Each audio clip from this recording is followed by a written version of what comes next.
Tower of Power was recently here in Japan in both Osaka and Tokyo, performing at Billboard Live in both cities respectively. We had a chance to catch up with the leader of the band, Emilio Castillo, backstage at Billboard Live in Tokyo. And the good folks at Billboard Live made it possible for us to spend 15 precious minutes with Emilio between their rehearsal and the first show. And so in this interview, we will try to find out what was in an envelope given to Emilio by the legendary concert promoter Bill Graham. We'll also find out about the current health condition of their bassist, another legend, a legendary bassist, Roccos. And we'll find out what Emilio's favorite song to perform is when they are in concert. And of course there's more, but right now let's just say, welcome back to Japan, Emilio Castillo. Thanks, Kong. Good to be with you. Where did you perform before you came here to Japan? Well, we were in Honolulu at the Blue Note.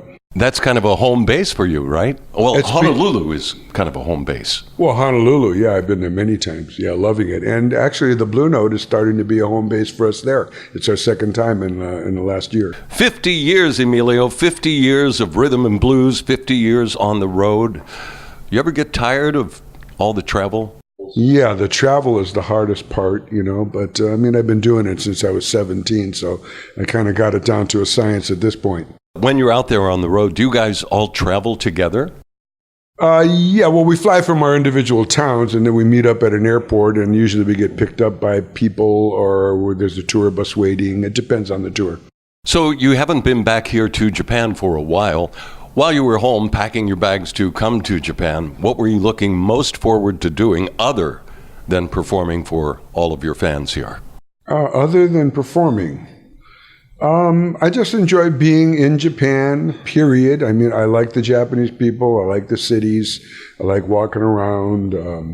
I catch English-speaking recovery meetings here, which are always fun. Oh, okay. I like to work out in the hotel. Can you explain that just a little bit more? English-speaking recovery meetings. Yeah, I got sober in 1988, and so I go to those recovery meetings, to stay sober. And by God's grace, they have them all over the world, and Japan has some really good ones. All right. Well, thanks for letting us know about that. Any thoughts about retiring? You've been doing this now since you were 17 years old, 50 years on the road with Tower of Power. Any thoughts about retiring? No. I always tell people there's no retirement in the Bible. God doesn't tell you to retire. That's a man-made thing. And so I intended bop till I drop, and my role model was always B.B. King. There you go. Now, you guys still sound so fresh and vibrant. What is your secret?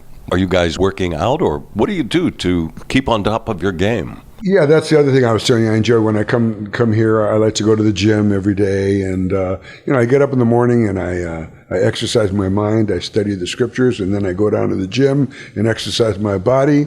I go get some lunch, maybe catch a recovery meeting, and go head over to the gig.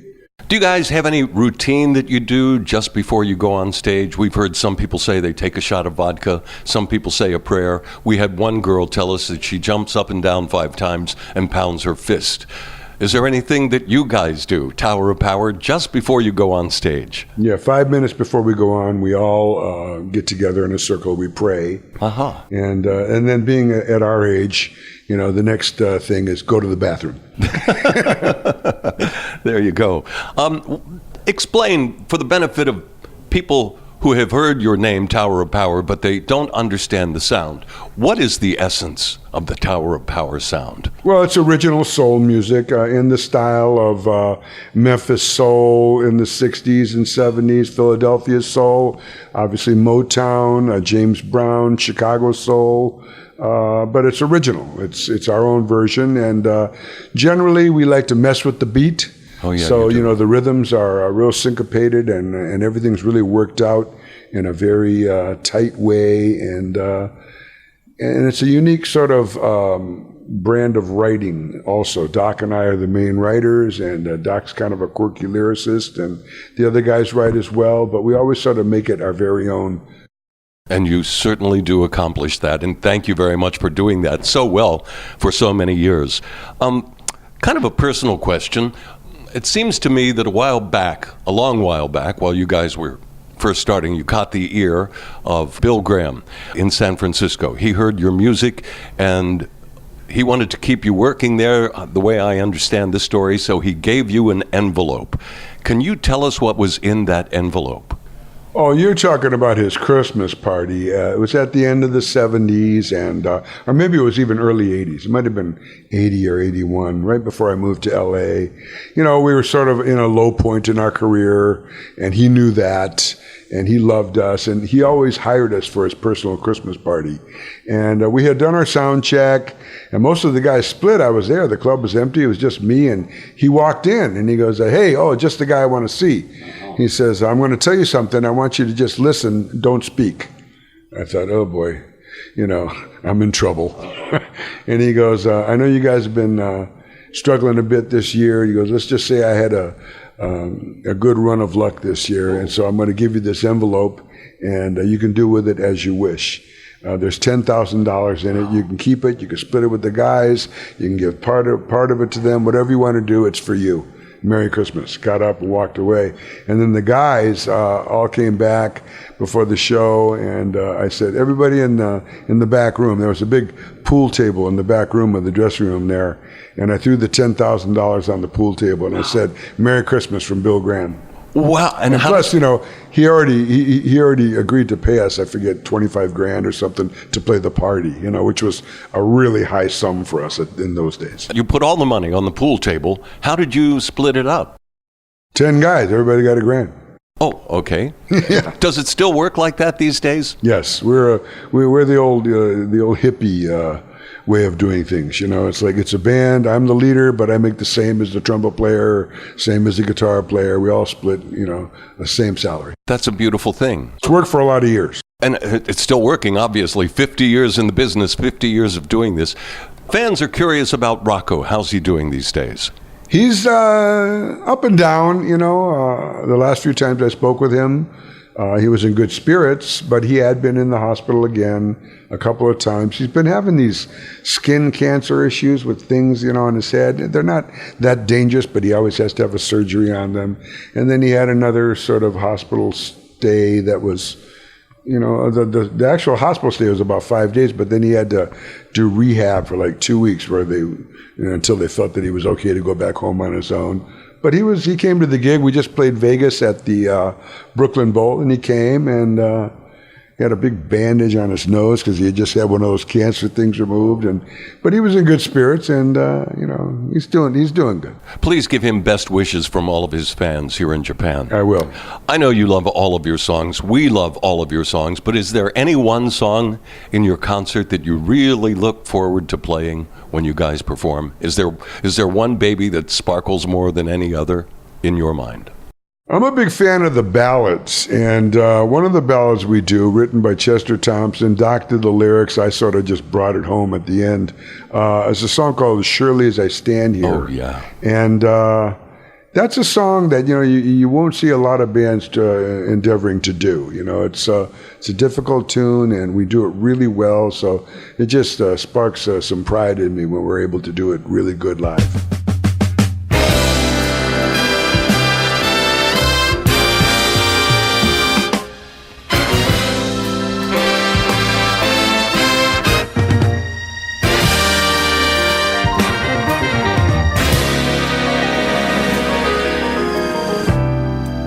As surely as I stand here, as surely as I breathe, I could not forsake you, girl. Sorry, we can't play the whole song in this podcast, but fair use allows us to play just a short portion to give you an idea as to the song he was talking about. However, while that song was on the air, Emilio brought me up to date on what's happening with his life, his personal life. He told me he just recently got married for the third time, and he had his honeymoon in Hawaii on the Big Island in Kona. He also told me that Tower of Power is working on their next album to be released this coming year, 2020, in March. Emilio, you know, so many artists have done remakes of their songs, like Sting recently just released his album called My Songs, featuring all of his songs from previous, but he has re-recorded his songs in a new way because he has learned new tricks and different things to do as he has performed these songs every night during his concert tour. And of course, the Beatles have released remasters and remixes of most of their songs. Have you ever given any thought to remixing and or remastering any of your Tower of Power monster hits? Honestly, no. I've been urged, to re-record my material so that when they want to use it for, a commercial or something, we can give them our newer version, which we own, and things like that. And I always have the same answer. I don't like to do things over. I don't like to, if I'm going to go in the studio, and I love going in the studio, I want to do new music, You're doing all the producing and mixing in the studio, is that Yeah, right? I have for most of our career, and but now in the last couple of years, I've been working with Joe Vanelli, so the two of us do it together, and he's just excellent. And I have to tour all the time, so it's hard to find the time to take care of everything. But with him picking up the slack, plus he's got all these great technical abilities, and he's a wonderful musician and very creative, and he kind of reels it in for me. You're in Tokyo now, but you just finished shows in Osaka. Do you find or feel any difference between the audiences in Tokyo and the audiences in Osaka? Not that I can remember, although I will say, walking out on stage at Billboard Live in Osaka, I was amazed at how big the crowd was and how excited they were. We did 4 shows there, and it was during the week. And man, I was just like, wow, really, really great reception. I know you're a master storyteller, and I remember you told me about how you met James Brown. You were backstage. He had the curlers in his hair. And when you guys started to talk, apparently he said that they have a listening day. James Brown has, and the band, they have a listening day when all the members get together and they listen to all the latest songs. And apparently he had listened to a Tower of Power song, and he told you how much he liked the Tower of Power sound. My question for you is, do you guys have a listening day? Does Tower of Power have a listening day when you guys listen to new music? No, not really. I mean, all guys are always listening to music all the time, but we never sit around together and review the new sounds because, quite frankly, we're not interested in copying anybody. It's not that we can't be influenced. We love to be influenced, and I'm influenced all the time by different music, different acts, different genres, different songwriters, but collectively, no. We're running a little short on time, and I know you have to get ready to go on stage here at Billboard Live in Tokyo tonight. I've been a fan of Tower of Power since you performed in Hawaii. I can't remember the name of the place, but you were with the Doobie Brothers, and it seems back then it was called the HIC Arena. HIC, yes. Yeah, yes. now they call it the NBC for Neil Blaisdell Center. And of course, that was with Tom Moffat. He promoted the concert, right?